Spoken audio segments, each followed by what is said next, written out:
It is fearfully plausible that America could go to war with China over Taiwan. That is according to a former Defense Department official. Taiwan is now threatening to respond with military force if China's armed forces breach its territorial waters or airspace. George Thomas explains the grave danger behind these soaring tensions. China expert Gordon Chang claims Beijing is gearing up for war. A Chinese entrepreneur, factory owner, a few weeks ago told me that local cadres, officials, came up to him and said he's no longer producing medical equipment for civilians.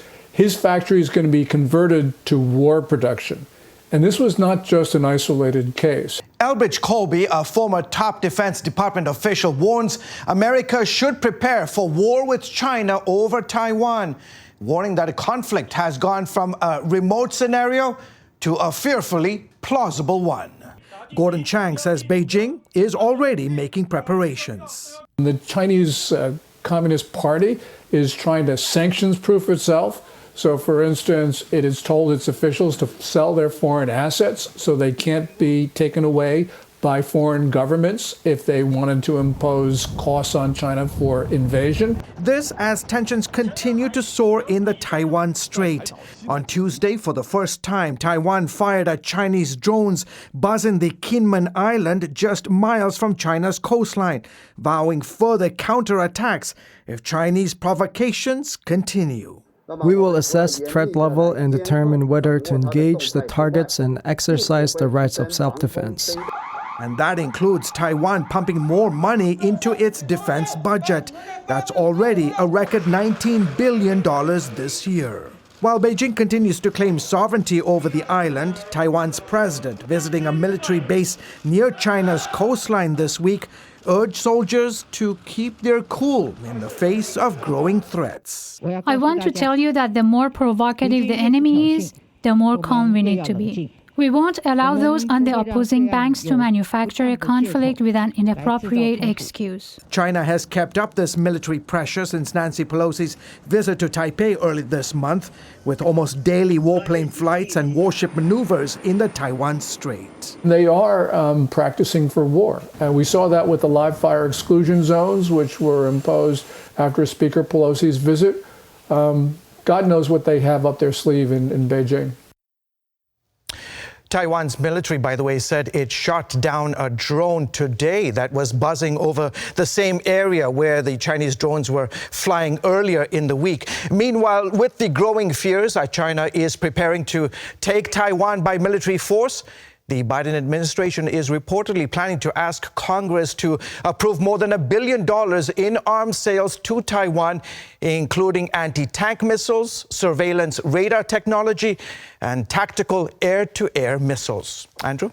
George, what's your take? I think Americans want to know, would the U.S. really enter into a military conflict with China over Taiwan? And secondly, are we obligated in some way to do so? Well, let me answer the second question. Yes, we are obligated. Why? Because under the Taiwan Relations Act, which was signed, Andrew, 43 years ago, it says that while the U.S. will not militarily intervene should China, for example, invade Taiwan, instead the U.S. has a commitment, has an obligation to make available what they say such defense articles and defense services to Taiwan, in essence, to allow them to defend their island nation. But what is more important in light of the escalating tensions in the Taiwan Strait, in a couple of days, the Senate Relations Committee is going to bring up some very, very important legislation that would, in essence, upgrade